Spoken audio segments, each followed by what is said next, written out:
Good evening. I'm coming to you all today as a woman, a citizen, a person. I'm sure many of you are aware of the video that was made last week in which I reviewed A Court of Thorns and Roses, and I said, we can just roll the tape. So I have to assume they get better. I have to assume that that Rhysand becomes a bigger part of it. I have to assume that I gotta hope, because I like him so much fucking more than Tamlin. I hope the writing is less muddled. I hope that I care more about what's going on. I hope there's not as much expository info dumping. I hope we got it all out of the way on the first book and now we know everything we need to know. And I was, at the time, my convictions were very strong. And I come to you now as someone who is older, wiser, and who has learned the error of their ways, and who now has to eat a big fat slice of humble pie because I liked a Sarah J. Maas book. Hi, welcome to my channel. Today we're going to be talking about A Court of Mist and Fury, the second book in the Court of Thorns and Roses series, or the ACOTAR series by Sarah J. Maas, which I trashed last week on my channel, and now I have to admit that I really liked this book. Was it good? No. Did I read it in 2 days? Yes, I did. I don't have an explanation. I don't know why I liked this book. It didn't start out well. It didn't seem like something I was going to enjoy. There's still, the writing is still just so bad. However, Rhysand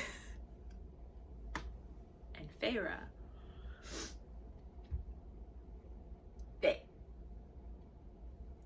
they're in this book. And it's, again, last week I was like, can Rhys be more a part of it? Because I hate Tamlin. I hate Tamlin 10 times more than I ever thought I could now, and Rhysand can get it. Also, do y'all remember last week when I was wondering if Feyre was turned on by the sight of Rhys's wings? Literally, the wings were like an allegory for his weenus. So, like, yeah, that was a thing. What is this book? What is this fever dream of an erotica nonsense that has such good characters in it? Also, I didn't give a fuck about the plot the whole time. I was just like, hey, Feyre and Rhysand, can you just kiss already? I'm so over this. Like, please stop. Like, please stop doing this to me. And I was texting a friend who loves these books, and I was like, I just want Feyre and Rhysand to kiss. And she was like, wait till chapter 55. And then I was Googling something about this book, and I've typed in ACOMAF, and then the first suggested search was chapter 55. And I was like, what the fuck is gonna happen in chapter 55? They do it. So, spoiler alert. But not only do they do it, they find out that they're mates, which is cool. I'm so sick of the mating stuff. Like, Crave ruined it for me. I don't care about mates, but like the cute way that like everything from ACOTAR that had to do with Rhysand like came back, and like he knew they were mates the whole time, and like didn't tell her because he like didn't want to confuse her, because he knew that she loved Tamlin, and like that fact that he let her go with Tamlin, and like all this stuff, and like how selfless and like great Rhysand really is.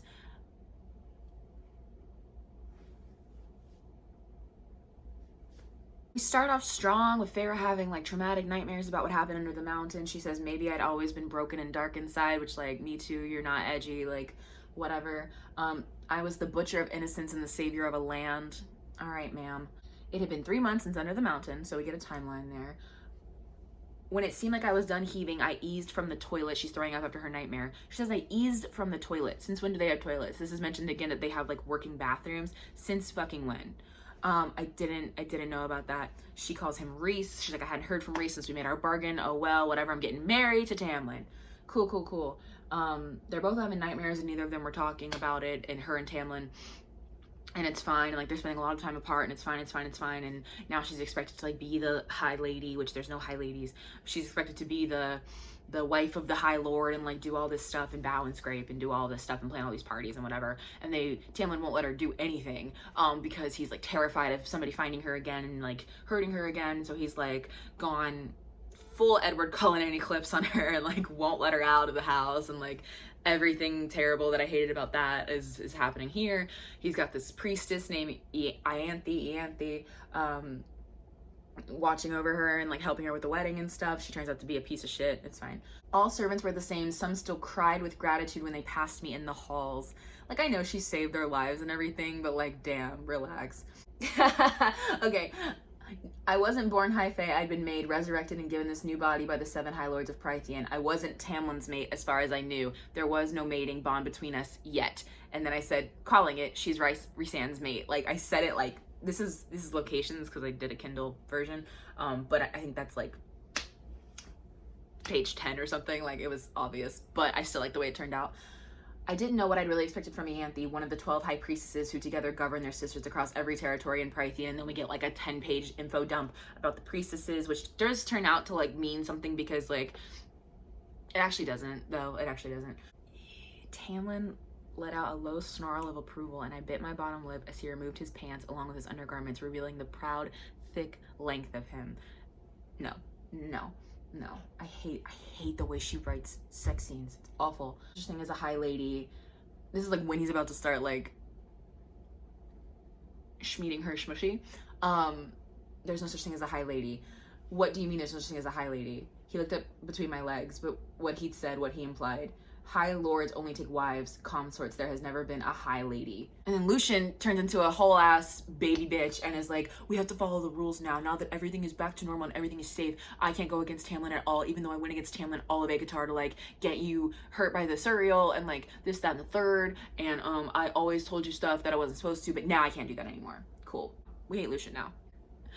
I was grateful, so pathetically grateful for her steadying touch, for the squeeze. I knew then that she'd inspire hordes of young fae females to join her order, not for worshipping their mother and cauldron, but to learn how she lived, how she could shine so brightly and love herself, move from male to male as if they were dishes at a banquet. So dramatic. And then Ianthe didn't turn out to be shit, so that's fine. Alone in my bedroom, I realized I couldn't remember the last time I had truly laughed. Dress sounds like Linda the Good Witch's dress. The neckline curved to plump my breasts and the skirts. The skirts were a sparkling tent, practically floating in the balmy spring air. No wonder Tamlin had laughed. Even Alice, as she dressed me, had hummed to herself but said nothing. Most likely because Ianthe had personally selected the gown to complement whatever tales she'd weave today, the legend she proclaimed to the world. I might have dealt with it all if it weren't for the puffy capped sleeves, so big I could almost see them in the periphery of my vision. You lost me at the puffy capped sleeves, my dude. She's going down the aisle and she's like, I literally cannot do it. Because she's walking and there's like rose petals scattered on the ground, and then red ones show up, red, like drops of blood amongst the white. Red petals had been sprayed across the path of head. I forced my gaze up to Tamlin, his shoulders back, so unaware of the true extent of how broken and dark I was inside, how unfit I was to be clothed in white when my hands were so filthy. Everyone else was thinking it. And basically he like puts his hand out to help her onto like the altar, and she like can't do it. Between my skin and bones, something thrummed and pounded, rising and pushing, lashing through my blood. So many eyes, too many eyes, pressed on me, witnessing every crime I committed. My dog is here. Every humiliation. I don't know why I'd even bothered to wear gloves, why I'd let Ianthe convince me.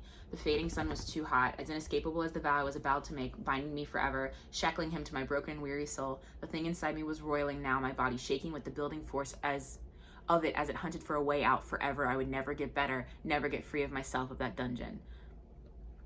And she's freaking out. She like can't keep walking down the aisle, and Ianthe's like, come bride and be joined with your true love.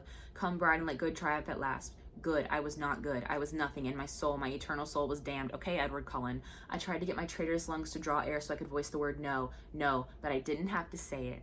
Thunder cracked behind me as if 2 boulders had been hurled against each other. People screamed, falling back, and a few vanishing outright as darkness erupted. I whirled in through the night, drifting away like smoke on a wind. I found Rhysand, straightening the lapels of his black jacket. Hello, fair darling. Was I interrupting? I thought it was over. Rhys gave me a smile dripping with venom. He knew, through that bond, through whatever magic was between us, he'd known I was about to say no. At least Farah seemed to think so.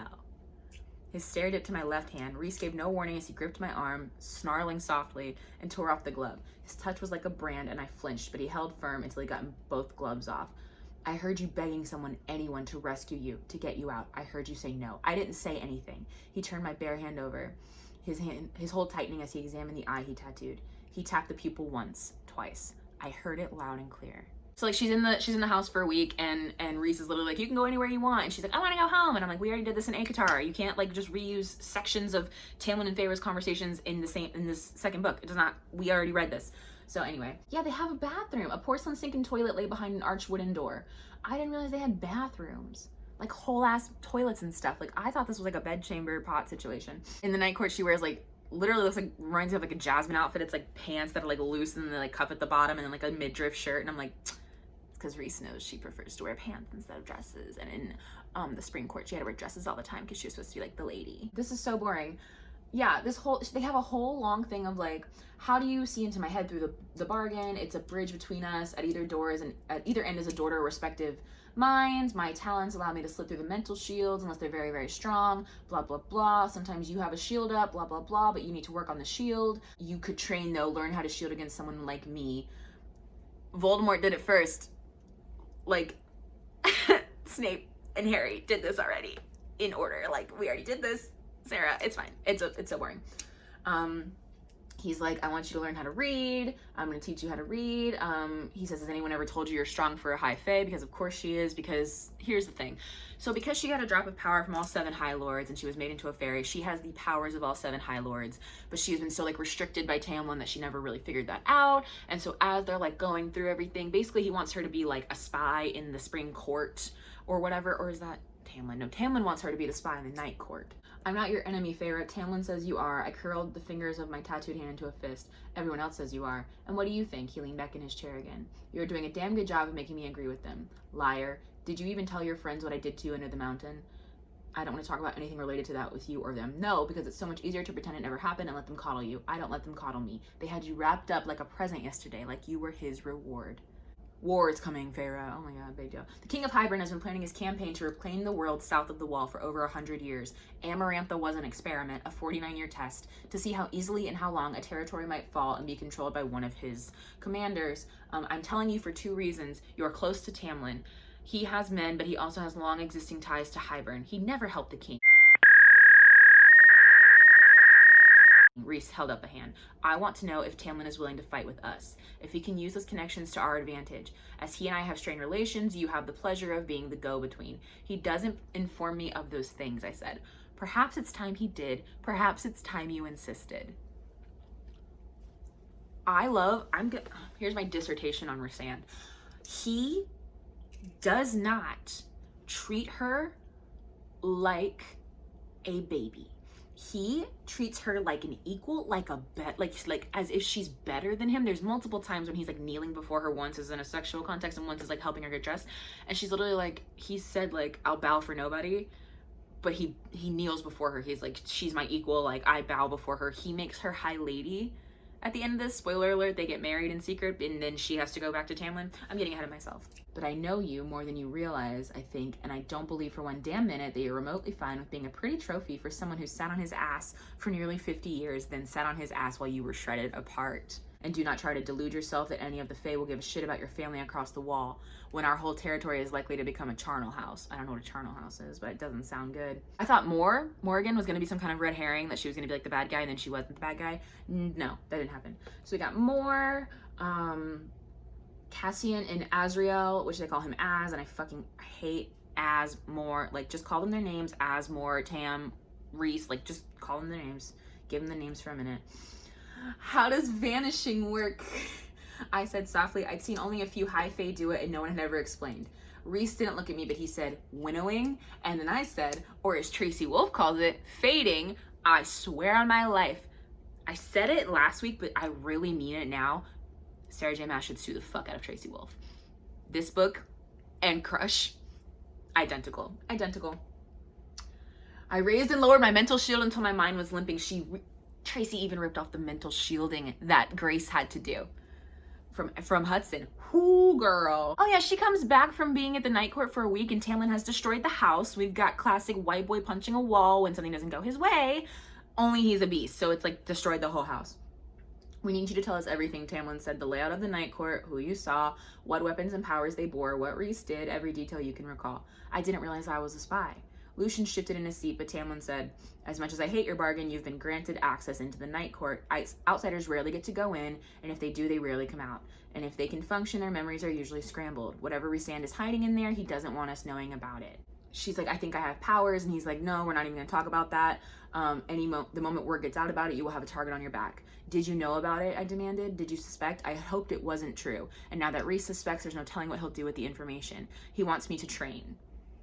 Training would draw too much attention, Tamlin said. You don't need to train. I can guard you from whatever comes our way. He was the High Lord, my High Lord. He was the shield and defender of his people, of me. And if keeping me safe meant that his people could continue to hope to build a new life and that he could do the same, I could bow to him on this one thing. I could do it. Girl.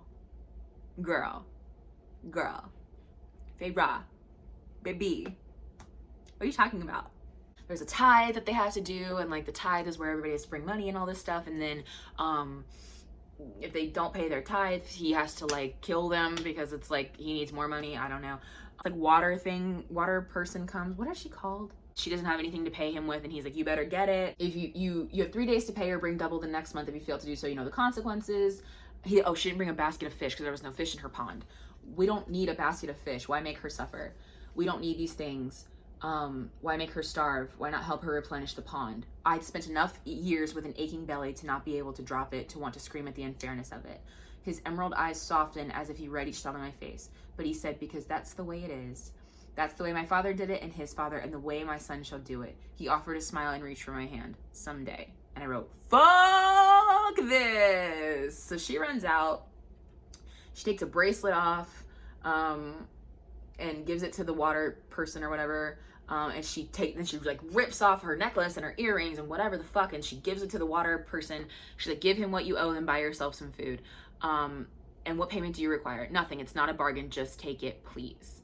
Then he was like, oh, I'm sorry we had this fight. You're right. I don't understand what it's like to be hungry because I've been a prince all my fucking life. Here, I brought you some paint. I brought you some paint. And there's red paint, and she like freaks out. Oh, I'm harder to kill now. I'm faster, stronger. He says, my family was faster and stronger than you, and they were murdered quite easily. Then marry someone who can put up with this. He blinked slowly. Then he said with terrible softness, do you not want to marry me then? Of course I do, but you, Tamlin, the walls pushed in on me, the quiet, the guards, the stairs. I'm drowning, I managed to say. I am drowning, and the more you do this, the more guards. You might as well be shoving my head underwater.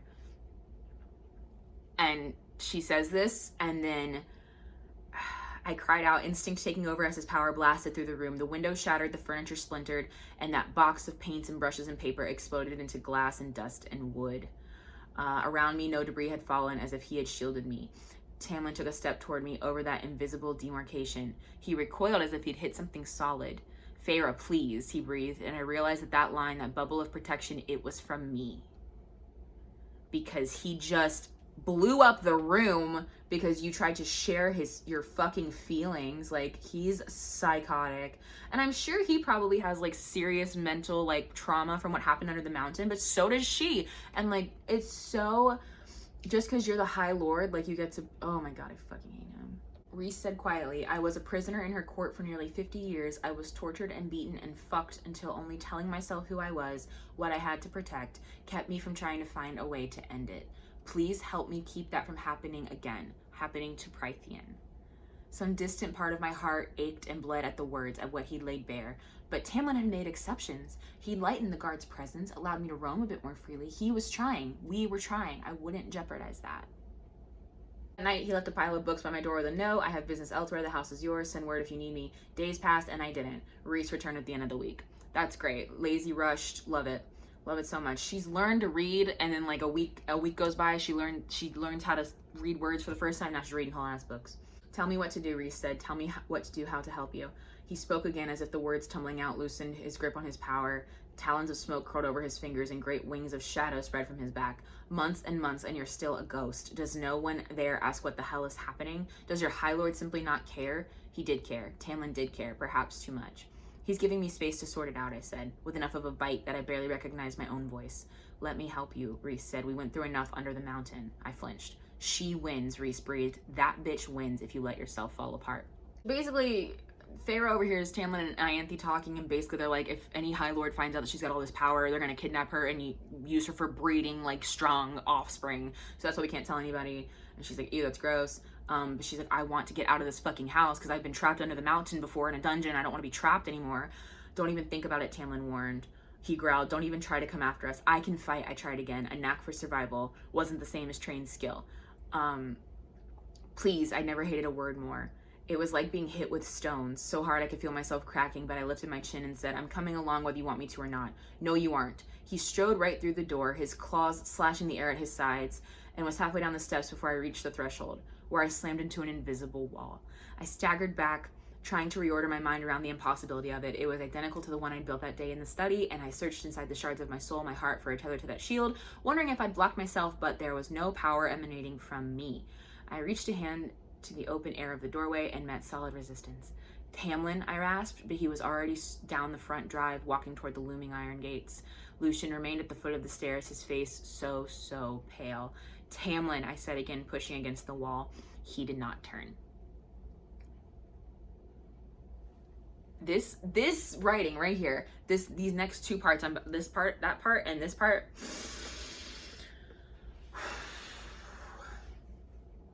I stopped seeing the marble floor or the paintings on the walls or the sweeping staircase looming behind me. I stopped hearing the chirping of the spring birds or the sighing of the breeze through the curtains, and then crushing black pounded down and rose up from beneath. Devouring and roaring and shredding, it was all I could do to keep from screaming, to keep from shattering into 10,000 pieces as I sank onto the marble floor, bowing over my knees and wrapped my arms around myself. He trapped me, he trapped me, he trapped me.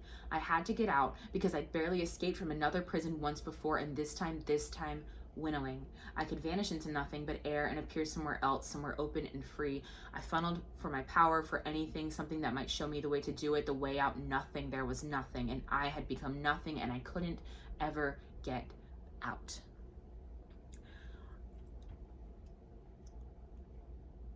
Sarah, it's really good, Sarah. Roses for you, bitch, because like that was really good. Oh my god, whatever. Morgan, Reese's cousin, comes to get her. You're free, Moore said tightly. You're free. Not safe, not protected, free. She carried me beyond the garden, into the fields, up and down the hill, into the cave. She said, you're out, you're free, again and again, as true darkness swallowed us. He locked me in that house, I managed to say. A shadow of mighty wings spread behind Reese's chair, but his face was calm as he said, I know, I felt you, even with your shields up for once. I made myself meet his stare. I have nowhere else to go. It was both a question and a plea. He waved a hand, the wings fading. Stay here for however long you want. Stay here forever if you feel like it. I need to go back at some point. Say the word and it's done. He meant it too. I'm going somewhere else, this place that I have that no one knows about. So like if you come with me, like she wants to go, I'll stay out of trouble, just please. I hated the last word, choked on it. It hadn't done anything to sway Tamlin. If you come with me, there is no going back. You will not be allowed to speak of what you see to anyone outside of my court, because if you do, people will die. My people will die. So if you come, you will have to lie about it forever. If you return to Spring Court, you cannot tell anyone what you see, who you meet, and what you will witness. If you would rather not have that between you and your friends, then stay here. Stay here, like staying locked up in Spring Court. My chest was a gaping open wound. I wondered if I'd bleed out from it, if a spirit could bleed out and die. Take me with you, I breathed. I won't tell anyone what I see, even them. So they go to Valaris, which is the city in which Rhysand lives and rules over. Basically what happens from here, first of all, he has two houses. One is for more official business, but this one is only for me and my family. He takes her to his family home. I immediately am getting emotional. Okay. Valaris is, so the night court is like this court of nightmares and everything is so awful. And they have a place like that, and it's under it's like in a mountain, and like Amarantha kind of like designed under the mountain off of the court of nightmares. There's like a court of nightmares and a court of dreams in the night court. So court of nightmares is down there, court of dreams is Valaris, and it's like this beautiful, incredible city that no one knows about, and like that's why he was Amarantha's whore for like 50 years, because he wanted to keep Valaris safe, because it's the most beautiful place ever, and it's so amazing, and like it's just the greatest place ever, and no one had touched it. And she's like pissed off about it. She's like, why would you like let this happen to Prythian and keep your little special place to yourself? And he's like, because the people I love are here, and like I did what I had to do. I made some fucked up decisions just like everybody else did. Other cities are known to the world. Valeris had remained secret for millennia. Amarantha did not touch it because she did not know it existed. So that's that. We go to the marketplace where there is the Palace of Thread and Jewels, the Palace of Bone and Salt, the Palace of Hoof and Leaf, the blank of blank and blank. Sarah, we're taking away your blank of blank and blank privileges. You're fucking me up. I'm enjoying myself and you're fucking it up for me. Please stop. Yeah, so there's like a rainbow quarter with like all the artists, and of course she loves to paint. She's like, wow, like I love it here. This is so great. And he talks about like how he used to fly, and like his mom was an Illyrian, which are like these winged warrior people, and that's what Cassian and Azriel are as well. What are you thinking? I'm thinking that I must have been a fool in love to allow myself to be shown so little of the spring court. I'm thinking there's a great deal of that territory I was never allowed to see or hear about, and maybe I would have lived in ignorance forever like some pet. I'm thinking, the words became choked. I shook my head as if I could clear the remaining ones away, but I still spoke them.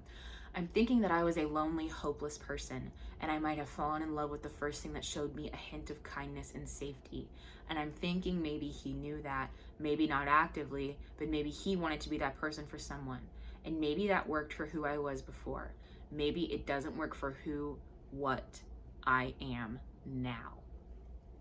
Stunning, Sarah! Sarah, what was going on in your life when you wrote this? Because it needs to happen again. You were probably sad. Only when I'm really depressed do I write this really good shit. So, I don't know, man. All the Illyrians are like these wild men from the forest who are all like dark-haired, tan-skinned, hazel-eyed. I'm like, all right, Twilight Wolfpack, pack it up. But yeah, we just keep talking stuff over and over and over. This is the part of it that's not great, is like, every time we have a meeting with Morrigan and Cassian and Azriel and Feyre and Rhysand, we have to talk about the same shit over and over. Like, he tells her something in private, and then we have to talk about it again. Oh, and Amren. Amren's like some kind of creature that's like trapped in a human body, and she drinks blood, and like she's like really super powerful.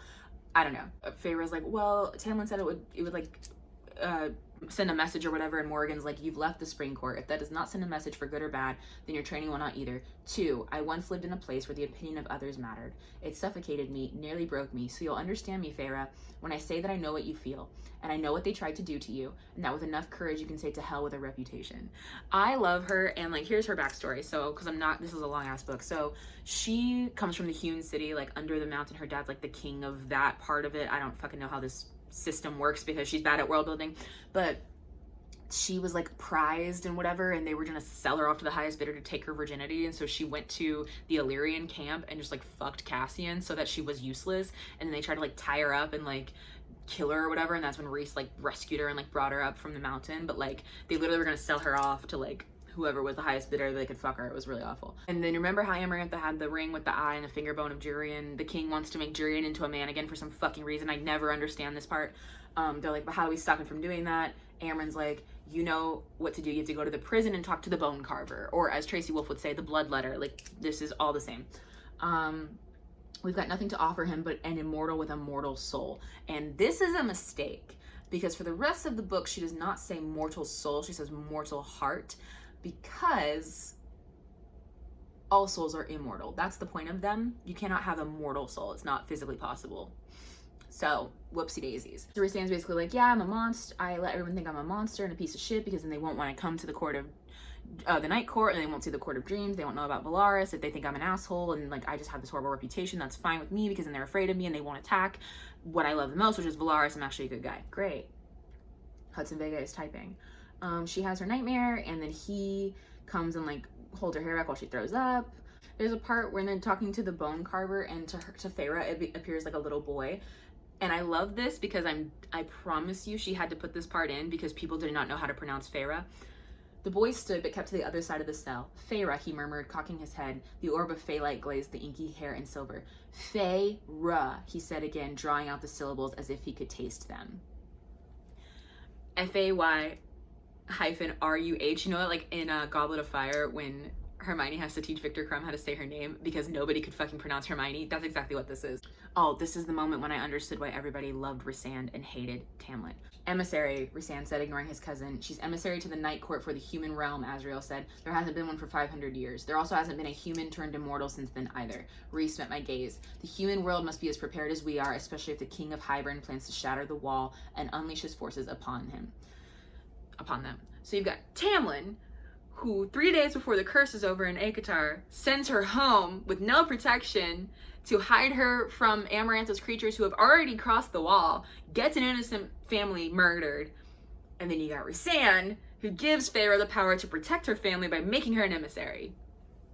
I understand, fully understand now why y'all ship Rhysand and Feyre. Like, before anything else even happens, like, got it. Autonomy is a hell of a thing. All we want is a crumb of self-preservation skills and an iota of autonomy in our YA protagonist, please God. Oh, and he's helping her get dressed in like these Illyrian fighting leathers, and he's kneeling before her, like I was saying. Be quick, be quiet, find the object and run out, Feyre. His hands lingered on my legs, wrapping around the back of them. And if she notices me, his hands tighten slightly. Then we'll learn precisely how skilled you are. Cruel, conniving bastard, I glared at him. Rhys shrugged. Would you rather I locked you in the House of Wind and stuffed you with food and made you wear fine clothes and plan my parties? So I'm your huntress and thief, I asked. His hands slid down to cup the backs of my knees. You are my salvation, Feyre. And I wrote, risk it all, Feyre. That's when I was really like, okay, I fully understand at this point. Yeah, and then she gets out of there by the skin of her teeth, and she throws up, and she's thrown up like 10 times at this point. This bitch stays throwing up. Oh, and he's like, Ianthe is a bitch. And then she's like, what do you mean? So then he shows her this memory of Ianthe trying to like woo him, I guess, before Amarantha? During Amarantha? Not sure. Oh, before Amarantha, because it's in his own house. Our offspring could rule Prythian, so you want my crown and for me to play stud. I don't see anyone else worthy of the position. She'd be a problem now and later, he knew it. Kill her now in the threat before it began, face the wrath of the other high priestess, or ... see what happened. And he saw what happened, and there you go. Lucian had hated Ianthe, had made vague, vicious allusions to not liking her. I was going to throw up. Had she pursued him like that? Had he been forced to say yes because of her position? Poor Lucian. Then you start feeling bad for Lucian, and I'm like, oh my God, I don't know how to feel. There. Moore hopped off the bed, opened the door for me, and said, there are good days and hard days for me, even now. Don't let the hard days win. Rachel Hollis Pinterest quote. In my high fantasy YA novel? I don't think so. Oh yeah, so then she goes over the wall to talk to her sisters and be like, hey, can we use your house? And Nessa's like, fuck you, you're a fairy now, you're disgusting. And Cassian steps right up to the plate. What are you looking at, she asks. Someone who let her youngest sister risk her life every day in the woods while she did nothing. Someone who let a 14-year-old child go out into that forest so close to the wall. Your sister died to save my people. She's willing to do so again to protect you from war, so don't expect me to sit here with my mouth shut while you sneer at her for a choice she did not get to make and insult my people in the process. And I ship Cassian and Nesta right fucking there. I thought that Lucian ended up with Nesta, but I think I'm incorrect.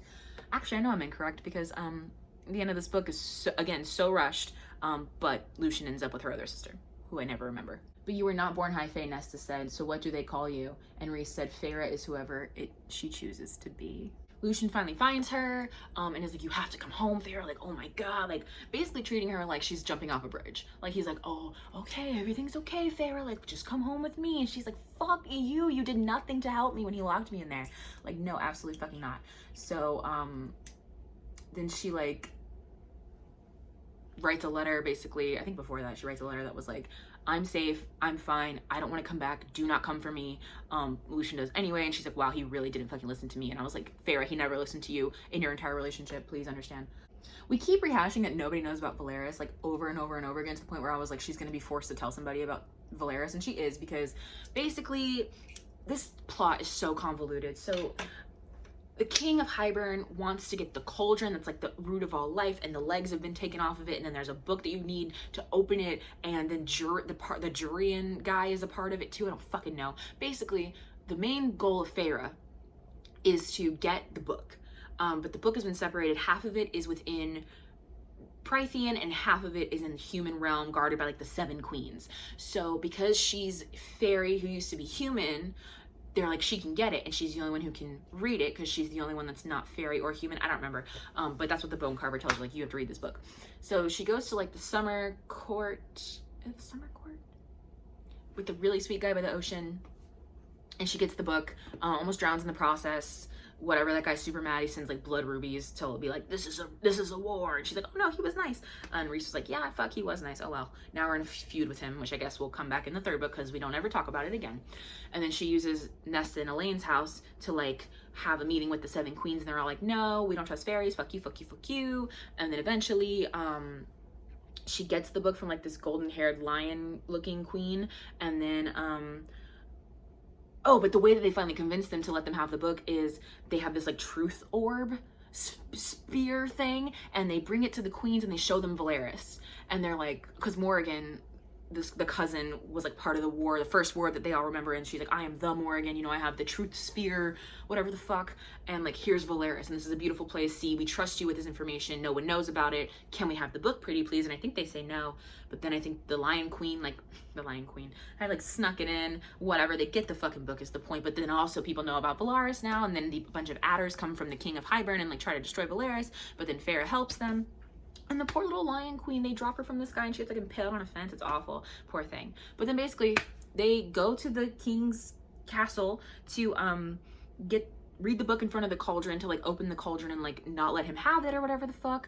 And then the king catches them, and all the human queens come in because they're like, we want to dip in the cauldron to be eternal, to have eternal life. And Ianthe betrayed them and Tamlin betrayed them, and like then her sisters are brought in and they're forced into the cauldron and made into like fairies. And then when they come out, Lucien looks at Elaine, he's like, oh my god, that's my mate, great. And then Feyre's like, the only way we're gonna get out of this is like if I pretend that Rhys had like a control over me or whatever, and I pretend that it's suddenly broken, because the king like takes their bond away and it's like really painful and terrible. And great. So then she's like, oh my god, Tamlin, rescue me, I was under his influence, oh no, let's go home. Come to find out, before this, Rhys and Feyre, well, they had already figured out that they were mates or whatever. Rhys and Feyre went and got married, had their bond declared, and had another bargain made between them that she glamors, so she has like another bond with him where she can talk to him. And they got married, so like she's the High Lady of the Night Court now. So now she's like a spy who's infiltrated the Spring Court. And it's like, yes, this is what I fucking wanted out of this book. Why did you write that stupid ass first one? Like, why? Oh yeah, and then they like go away to like an inn, I don't remember why they're there, and they like hook up a little bit, and it's really cute because he's like, I can't breathe when I look at you, like, oh my god, all this stuff, like, I want you so bad I can't concentrate, it's like, I'm like so into you, whatever, it's very cute. Then they leave, and then he gets shot with poison arrows, and then Feyre like has to save him, and then she's like thinking about what the Surreal said about like the mate and blah blah blah, and then she realizes like, oh shit, we're mates, and then she's mad at Rhysand for not telling her, and then she goes and stays in this cabin to like cool off, but then the whole time she's just painting, and then she's like, I want him to come for me, I want him to come see me, and then he does, and then that's when they're like, we're mates, and she was like, you want some food, and he's like, well, if you make me food and you serve it to me, that means you accept our mating bond, like you want to be my mate. So then she's like, tell me how you knew, and then he goes through like everything about like how he knew, he like had dreamed about her, and like she used to paint night skies on her dresser at home because he would like think of her and like send her calming night skies and stuff, and like that he'd had flashes of her, and that's why at that one like ritual when he saved her from those R-wordy guys, he like knew it was her, and he was just like, that's the reason that when he like tortured her in Tamlin's house, why he like tried to get her name, because he just needed to know that like what her name was, because he knew that like there was something there. And then when she turned, there was like a weird part at the end of ACOTAR where he looked at her right after she had turned into a fae and was like, oh fuck, and then like flew away, and that's when he was like, shit, like you are my mate for sure. But he never wanted to like get in the way of her and Tamlin because he's like a good guy. I don't fucking know. They're like pretending that the bond is breaking or whatever. I was being shredded, I was dying, a crack sounded in my ears and the world cleaved in two. Feyre asked the king to break the bond. Morgan said he obliged. That's impossible. That sort of bond cannot be broken. No, it can't, I said. I cleared my head, my shattering heart, breaking for what my mate had done, sacrificed for me and my family for her sisters, because she hadn't thought she was essential, even after all she'd done. The king broke the bargain between us. Hard to do, but he couldn't tell that it wasn't the mating bond. Now my mate is in our enemy's hands. She is my mate and my spy, and she is the High Lady of the Night Court. If they had removed her other glove, they would have seen a second tattoo on her right arm, the twin to the other, inked last night when we crept out, found a priestess, and I swore her in as my High Lady, not consort. Not consort, not wife. Feyre is High Lady of the Night Court, my equal in every way. She would wear my crown, sit on a throne beside mine, never sidelined. So then Feyre, it's like Feyre's point of view again, and she's like, there's the front doors he had sealed me behind at the Spring Court. There's the window I banged on trying to get out, a pretty rose-covered prison. I thought I'd never see it again. Lucien's metal eye narrowed as if he could sense my lie, but I looked up at Tamlin. You're real, I said. You freed me. It was an effort not to turn my hands into claws and rip out his eyes. Traitor, liar, murderer. No more shutting me out. No more guards, please. I have so much to tell you about them, bits and pieces, but I can help. We can get my sisters back. Let me help. Help lead you in the wrong direction. Help bring you and your court to your knees and take down Jurian and those conniving traitorous queens, and then tear Anthe into tiny, tiny pieces and bury them in a pit no one can find. Tamlin scanned my face and finally nodded. We'll start over. Do things differently. When you were gone, I realized I'd been wrong. So wrong, Feyre, and I'm sorry. Too late, too damned late, but I rested my head on his arm as he slipped it around me and led me toward the house. It doesn't matter. I'm home now. Forever, he promised. Forever, I parroted, glancing behind to where Lucian stood in the gravel drive, his gaze on me, face hard, as if he'd seen through every lie, as if he knew of the second tattoo beneath my glove and the glamour I now kept on it, as if he knew that they had let a fox into a chicken coop and he could do nothing, not unless he never wanted to see his mate Elaine again. And so Tamlin unwittingly led the High Lady of the Night Court into the heart of his territory. Sarah! Sarah. Am I gonna read the next one? No. Do I want to know what happens? So yes, I will renege my statements from last week that she's can't write a good book. Okay, this one's pretty good. Like, okay, but like, here's my thing. Why not this all the time? Why not this all the time? Why the writing bad sometimes and good sometimes? Why the writing not consistent? Why the writing so good on this one, so bad in Nikatar? Why characters so much more interesting here? Why no can not info dump? Why no cannot have convoluted plot? Why no can just write romantic fantasy? Why have to make complicated political? Why? I like the Sarah J. Maas book, okay? Fucking sue me. I'm gonna have to delete this whole channel now because I've just been a Sarah J. Maas hate blog for fucking 2 years. Yeah, so next week we're gonna end our month of Sarah J. Maas with the first book in the Throne of Glass series titled Throne of Glass, which I've heard is terrible and I'm not excited. In the meantime, I make videos on Tuesdays. Bye.